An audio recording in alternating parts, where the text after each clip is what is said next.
નાનકડા ગામમાં એક બ્રાહ્મણ, એક વાણિયો, દુકાનદાર, એક મોચી, એક હય, એક લુહાર, એક સુતાર, એક કુંભાર, વાણંદ, એકાદ ઘર રબારી.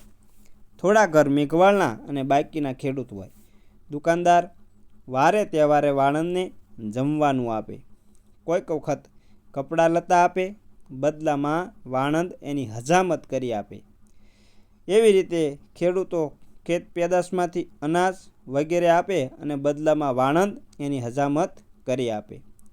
વહવાયા, કુંભાર, સુતાર વગેરે પોતાને યોગ્ય વાણંદને કામ કરી આપે. આ રીતે ગામડામાં બધો વ્યવહાર ચાલે. હજામતમાં માથા ઉપર ચોટી રાખવાની અને મોઢા ઉપર મૂછો રાખી દેવાની, બાકી બધું સાફ કરી નાખવાનું. દરેક જાતિઓની આ રીતે હજામત થાય. કાંટિયા વર્ણ એટલે કે ક્ષત્રિય વર્ણની દાઢી હોય એટલે એની દાઢી સરખી કરવાની. દાઢીને કાયતરા કહેવાય. દુકાને આપણે જેમ વસ્તુ ખરીદવા જઈએ એમ વાણંદને ત્યાં હજામત કરાવવા જવું પડે.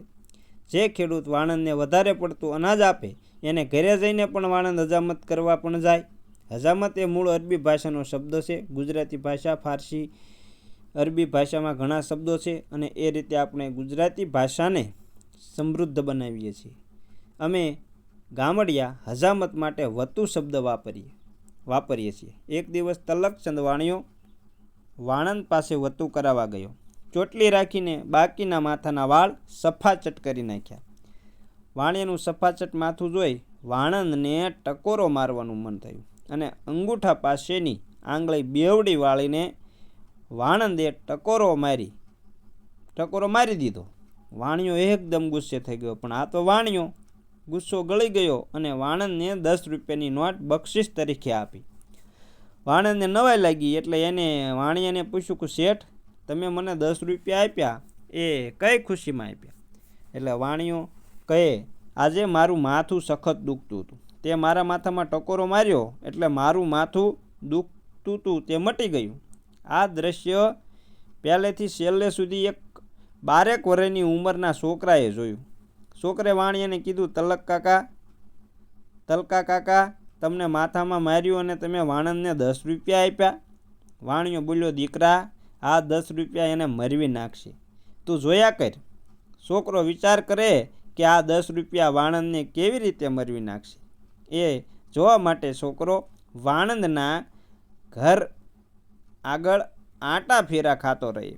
એક દિવસ વાઘેર વાણંદ પાસે વતુ કરાવવા ગયો અને વાણંદને કીધું, મારું વતુ જલ્દી કરી નાખ, કેમ કે મારું માથું સખત દુખે છે એટલે મારે ઘરે જઈ આરામ કરવો છે. વાઘેર જનુની કોમ કહેવાય. મૂળું માણેક અને જોધા માણેક જેવા બહારવટિયા થઈ ગયા એ વાઘેર જાતિના હતા. વાણંદને વિચાર આવ્યો કે એક વાણિયો કે જેને પાયનો કિંમત છે એવા માણસે મને 10 રૂપિયા આપ્યા, આ તો દરબાર કહેવાય, એ તો મને ખૂબ પૈસા આપશે.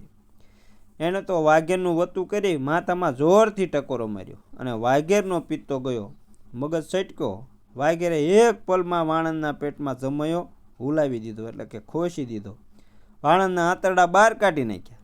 ઓલો છોકરો દોડ્યો તલક કાકા પાસે, એટલે કે વાણિયા પાસે ગયો અને બોલ્યો, તલક કાકા, ઓલા રાજભા વાઘેરે વાણંદના પેટમાં જમયો હુલાવી દીધો. મિત્રો, આ રીતે વાણંદનું મોત થઈ ગયું અને વાણિયાએ એનું બુદ્ધિથી એનું વ્યાર લીધું. બીજી વાર્તા શરૂ કરીએ. મીઠો ઠપકો અને વાણિયાની જુગતી. એક વખત એક કંજૂસ વાણિયો ગામડામાં સામાન ભરી બીજા ગામે જતો હતો. રસ્તામાં નદી ઓળંગતી વખતે ગાડું કાદવમાં ફસાઈ ગયું. વાણિયો તો દુબળો પાતળો, એનાથી પૈડું નીકળાય એમ ન હતું. એટલામાં ત્યાંથી એક કદાવર કાઠી દરબાર ઘોડે સવાર થઈને નીકળ્યા. વાણિયાએ જોયું કે આ દરબાર ધારે તો એક હાથે ગાડું બહાર કાઢી દે, પણ દરબારને કહેવું કઈ રીતે? જો મફતમાં કામ કરવા જાય તો દરબાર ખીજાય. એટલે વાણિયાએ બુદ્ધિ વાપરી, દરબારની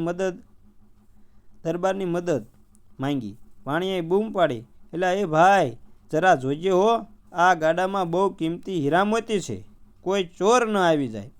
દરબારને દયા આવી અને સાથે કુતૂહલ પણ થયું. એમણે ઘોડા પરથી ઉતરી એક ઝાટકે ગાડું કાદવમાંથી બહાર કાઢી દીધું.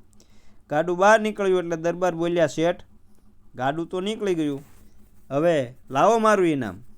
એટલે વાણીને તો ખબર હતી કે જો ના પાડશે તો દરબાર ગાડું પાછું ખાડામાં નાખી દેશે. એટલે એણે ગંભીર થઈને કહ્યું કે દરબાર, તમે મારું આટલું મોટું કામ કર્યું છે તો હું તમને એવી વસ્તુ આપીશ જે દુનિયામાં કોઈની પાસે નથી. અક્કલની પડીકી. અક્કલની પડીકી? દરબારને કુતૂહલ થયું.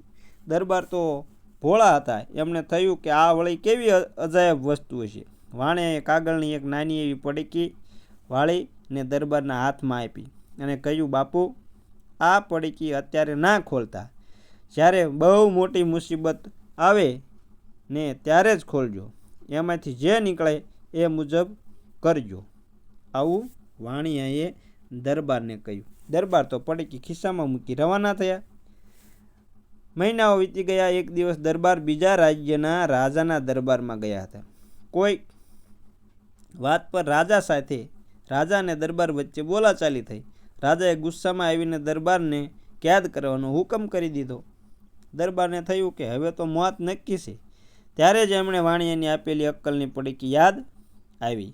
એમણે ધ્રુજતા હાથે પડીકી ખોલી. અંદર એક નાનકડા કાગળ પર લખ્યું હતું, વેળા વર્તીને વાણિયો ને અવસર વર્તીને સૂર, નમી જવામાં નબળાઈ નથી જો સામે હોય કાળઝાળ ક્રૂર. મતલબ કે જ્યારે સામે પક્ષે અતિશય શક્તિશાળી દુશ્મન હોય અને સમય ખરાબ હોય ત્યારે નમી જવું એ કાયરતા નથી, પણ બુદ્ધિશાળીની નિશાની છે. આમ દરબારે તરત જ પોતાનું અભિમાન છોડી દીધું અને રાજાની માફી માંગી લીધી. રાજા ઠંડા પડી ગયા અને દરબારને માનભેર છોડી દીધા. બહાર નીકળીને દરબાર હસી પડ્યા અને બોલ્યા, વાહ વાણિયા વાહ, તારો ટકોરો તો જીવ લેવો હતો, પણ તારી આ પડીકી આજે મારો જીવ બચાવી લીધો. તલકચંદ વાણિયાની જેમ જ આ વાર્તામાં પણ વાણિયાએ શસ્ત્ર ઉપાડ્યા વગર પોતાની બુદ્ધિથી કામ લીધું. અમારી વાર્તામાં વાણિયાએ નકારાત્મક બુદ્ધિ વાપરી અને વ્યાર લીધું, જ્યારે આમાં સકારાત્મક બુદ્ધિથી જીવ બચાવ્યો. આમ મિત્રો, આ વાણીની ચતુરાઈની વાર્તા પૂરી થાય છે. તો જો અમારી વાર્તા સારી લાગી હોય તો અમારી ચેનલને લાઈક અને શેર કરજો અને કોમેન્ટમાં જય માતાજી લખવાનું ભૂલતા નહીં. અને સાથે સાથે જો ચેનલ પર નવા હોય તો હું તમને એક વિનંતી કરું છું, અનુરોધ કરું છું કે અમારી ચેનલને સબસ્ક્રાઈબ જરૂર કરી લેજો અને સાથે સાથે બેલ આઇકનને પણ દબાવી દેજો, જેથી કરી અમારી નવી આવતી વાર્તાનું નોટિફિકેશન સૌથી પહેલાં તમને મળે અને તમને અમે આવી નવી અને રસપ્રદ, બોધદાયક, જીવનમાં કામ લાગે એવી વાર્તાઓ પીરસતા રહીએ. તો જય માતાજી મિત્રો.